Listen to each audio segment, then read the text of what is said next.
Amanda कविता एक छोटी बच्ची के बारे में है। इस कविता में बच्ची का नाम भी अमांडा ही है। इस कविता में छोटी बच्ची के साथ उसके माता पिता के कड़े व्यवहार का विवरण दिया गया है।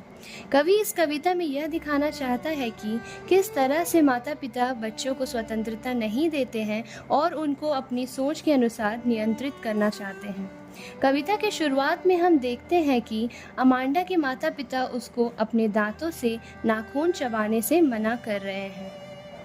वह उसको झुककर ना बैठने का भी निर्देश देते हैं।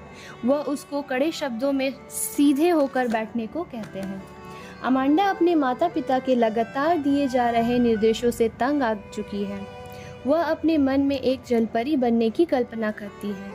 वह सोचती है कि वह एक शांत और हरे समुद्र में अकेली तैर रही है। ऐसा करके वह काफ़ी सुख का अनुभव करती है।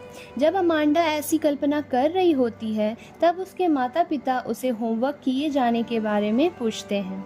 वह उससे अपने कमरे और जूते साफ करने के बारे में भी पूछते हैं।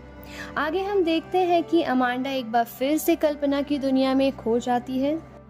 वह खुद को एक अनाथ बच्ची के रूप में देखती है। वह देखती है कि वह एक धूल भरी सड़क में अकेली घूम रही है। वह धूल पर अपने नंगे पैरों से कुछ ड्राइंग्स भी बनाती है। ऐसे अकेलेपन से वह काफ़ी खुश है। वह ऐसी शांति को गोल्डन और ऐसी स्वतंत्रता को स्वीट बुलाती है। आगे एक बार फिर हम वर्तमान में आते हैं और देखते हैं कि अमांडा के माता पिता उसे चॉकलेट खाने से भी मना कर रहे हैं। वह उससे कहते हैं कि चॉकलेट खाने से उसके चेहरे पर मुहासे आते हैं, अतः वह चॉकलेट ना खाए। इस पर अमांडा फिर से कल्पना करती देखी जाती है। वह कल्पना करती है कि वह रिपंजल है। रिपंजल कहानी में एक लड़की है जिसके पास सुनहरे और लंबे बाल हैं। रिपंजल एक ऊंचे टावर में अकेली रहती है। सो अमांडा भी अपनी कल्पना में रिपंजल बनती है। वह अकेले उस टावर में काफ़ी खुश है और ऐसी शांति और अकेलेपन को काफ़ी पसंद करती है। एक बार फिर हम वर्तमान में आते हैं और देखते हैं कि अमांडा के माता पिता उस पर गुस्सा कर रहे हैं। वह उसे तुनक मिजाज बुलाते हैं और कहते हैं कि वह ऐसा मुंह न बनाए वरना लोग सोचेंगे कि वह अपनी बच्ची को परेशान कर रहे हैं। तो यहाँ पर यह कविता समाप्त हो जाती है। इस कविता में अमांडा की मानसिक स्थिति को दर्शाया गया है।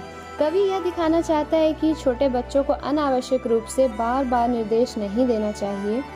छोटे बच्चों को खेलने कूदने और अपना जीवन जीने की भी कुछ स्वतंत्रता देनी चाहिए। बार बार दिए जा रहे निर्देशों से ही अमांडा काफ़ी तंग आ जाती है और कभी एक जलपरी, कभी एक अनाथ बच्ची और कभी रिपंजल बनने की कल्पना करती है।